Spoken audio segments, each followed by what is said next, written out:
آج کل معاشرے کے بہت سے افراد، عورت ہوں یا مرد، لڑکے ہوں یا لڑکیاں، وہ ٹینشن کا شکار ہیں، ڈپریشن کا شکار ہیں، اور ہر شخص یہ چاہتا ہے کہ وہ پرسکون زندگی گزارے، اس کی زندگی میں ڈپریشن نہ ہو، ٹینشن نہ ہو۔ تو اللہ کے پیارے نبی صلی اللہ علیہ وسلم نے ہمیں ہر موقع کے لیے تعلیمات دی ہیں، علاج بھی بتایا ہے، یعنی عمل سے بھی علاج ہے، دعاؤں سے بھی علاج ہے، اخلاق سے بھی علاج ہے۔ تو سب سے پہلی چیز تو ہے کہ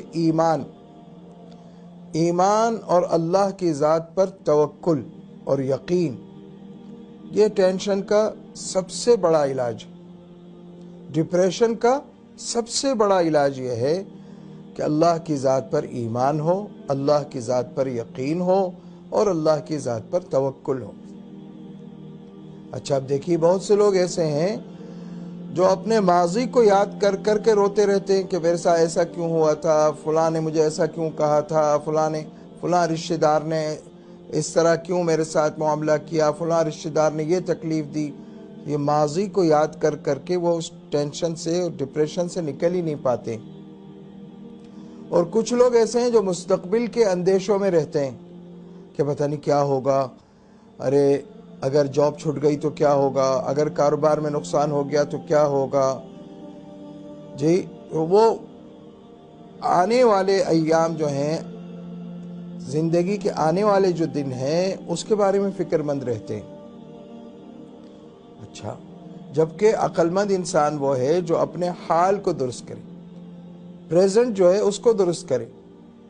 پاسٹ اور فیوچر جو ہے اس کی فکر میں گھلنا، یہ انسان کے پریزنٹ کو، حال کو خراب کر دیتا ہے۔ جو شخص ماضی میں جیتا ہے اور ماضی کی بری یادوں میں جیتا ہے، کبھی سکون نہیں پائے گا۔ اور جو مستقبل کے اندیشوں میں جیتا ہے، مستقبل کی فکر میں رہتا ہے، بس کیا ہوگا کیا ہوگا، اس سے کیا ہے یہ بھی ٹینشن اور ڈپریشن کا شکار ہوگا۔ تو حال جو آج کا دن جو آپ کا گزر رہا ہے، اس کو آپ کتنا بہتر گزار سکتے ہیں، یہ ہے عقل مندی۔ آپ کے دن کی ابتدا ہوئی نماز فجر سے، اب آپ نے نماز فجر ادا کی نا، تو آپ کی 50% جو آپ کی یعنی جو ڈپریشن تھا آپ کا 50% دور ہو گیا فجر کی نماز سے۔ کیوں؟ کہ آپ کے دل پر ایک اللہ کی طرف سے سکینت نازل ہوئی، اطمینان نازل ہوا۔ اللہ تعالیٰ نے گویا آپ کو تسلی دے دی کہ میرے بندے، جب اکثر لوگ سو رہے ہیں تو اس وقت نماز پڑھ رہا ہے، اور تو ان بندوں میں شامل ہوا جو فجر کی نماز ترک نہیں کرتے۔ تو اس سے ایک خود دل پر عجیب اطمینان اور سکون کی کیفیت ہوتی۔ پھر اس کے بعد اب آگے چلیے، آپ نے صبح کے مسنون اذکار پڑھ لی، ان کے ذریعے آپ کی حفاظت ہو گئی، حاسدین کے شر سے بھی حفاظت ہو گئی، جنات اور جادو وغیرہ سے بھی حفاظت ہو گئی۔ آپ نے وہ اذکار پڑھ لیے، مسنون اذکار، ٹھیک ہے۔ اور پھر آگے چلیے، اب آپ یا تو آپ تاجر ہوں گے، بزنس مین ہوں گے، یا آپ ملازمت پیشہ ہوں گے، جاب کرتے ہوں گے، یا آپ اسٹوڈنٹ ہوں گے، یا آپ بے روزگار ہوں گے۔ یہی حالات ہیں نا دنیا کے۔ تو آپ اگر کاروباری ہیں، بزنس مین ہیں، تو آپ اپنے بزنس کو سچائی اور امانت داری کے ساتھ بڑھائیں، اللہ تعالیٰ کی طرف سے رحمتیں، برکتیں نازل ہوں گی۔ اگر آپ جاب کرتے ہیں تو اپنی جاب کو امانت داری کے ساتھ پورا وقت دیں، پوری توجہ دیں، اور رزق حلال کمانے کے لیے آپ جو آپ کی ذمہ داری ہے وہ پوری کریں۔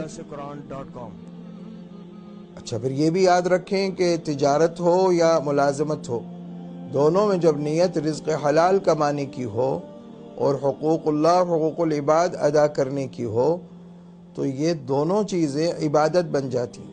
اگر کوئی شخص 8 گھنٹے جاب کرتا ہے، 8 گھنٹے ڈیوٹی دیتا ہے تو اس کے یہ 8 گھنٹے عبادت میں لکھے جائیں گے، ثواب میں لکھے جائیں گے، جبکہ وہ رزق حلال کمانے کے لیے.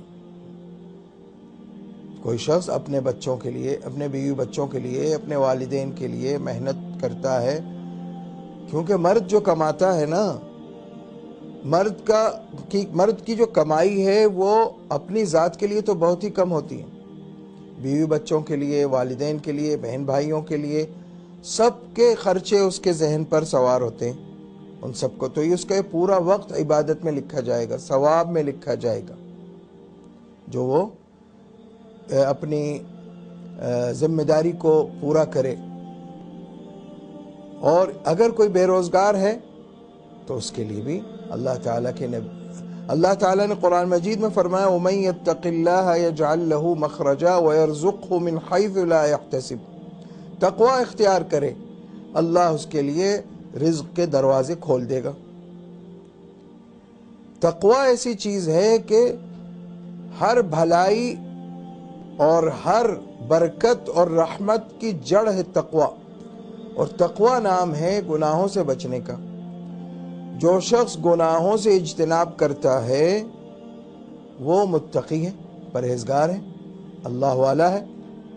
لوگ یہ سمجھتے ہیں کہ اللہ والا وہ ہے جس سے کوئی کشف و کرامات ظاہر ہوں، لیکن قرآن مجید سے ہمیں پتہ چلتا ہے کہ اللہ والے وہ ہیں جو تقوی والے ہیں، پرہیزگار ہیں.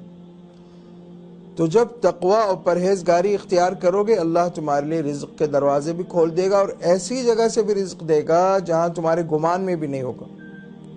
لیکن اللہ کے وعدوں پر یقین ہو تب نا. آج کا نوجوان ڈپریشن کا شکار اس لیے ہے کہ اس کو اللہ کے وعدوں پر ویسا یقین نہیں جو ہونا چاہیے. زبانی دعویٰ تو ہے، زبانی دعویٰ ہے، لیکن حقیقی یقین جو ہونا چاہیے وہ حقیقی یقین ہوگا. پرہیزگاری اختیار کرے گا، تقوی اختیار کرے گا، اللہ اس کے لیے تمام راستے آسان فرما دے گا، حاجتیں پوری فرمائے گا. قرآن کا وعدہ ہے وَمَن يَتَّقِ اللَّهَ يَجْعَل لَّهُ مَخْرَجًا وَيَرْزُقْهُ مِنْ حَيْثُ لَا يَحْتَسِبُ. اور اس کے علاوہ ایک اور چیز ہے، اسباب، یعنی ڈپریشن دور کرنے کے اسباب. ایک سبب ہے کہ اپنے اچھے دوست، پرہیزگار، متقی، نمازی اور ہنس مکھ. یاد رکھیں، کوئی شخص نمازی ہو، دیندار ہو، لیکن ہنس مکھ نہ ہو، اس کے پاس بیٹھے تو منہ بسور کے بیٹھا رہے، ایسے آدمی سے ذرا کنارہ کش ہی رہنا بہتر ہے. ایسے دوستوں کے پاس بیٹھیے جو ہنس مکھ ہوں، جن کے پاس بیٹھ کر آپ کا غم بھی دور ہوگا. اور ہنس مکھ سے مراد یہ ہے کہ وہ ہنسنے بولنے والے ہوں لیکن کوئی ناجائز گفتگو نہ کرتے ہوں. یاد رکھیں، فحش کلامی نہ کرتے ہوں، بد تہذیبی نہ کرتے ہوں، لیکن ہنس مکھ ہوں. حدود شریعت میں رہتے ہوئے مزاح بھی کریں گے اور دل جوئی بھی کریں گے، لیکن حدود شریعت سے تجاوز نہ ہو. تو یہ چند اسباب ہیں ڈپریشن دور کرنے کے جو میں نے بیان کیے. اللہ تعالی ہم سب کو سعادت دارین نصیب فرمائے. وآخر دعوانا الحمد للہ رب العالمین.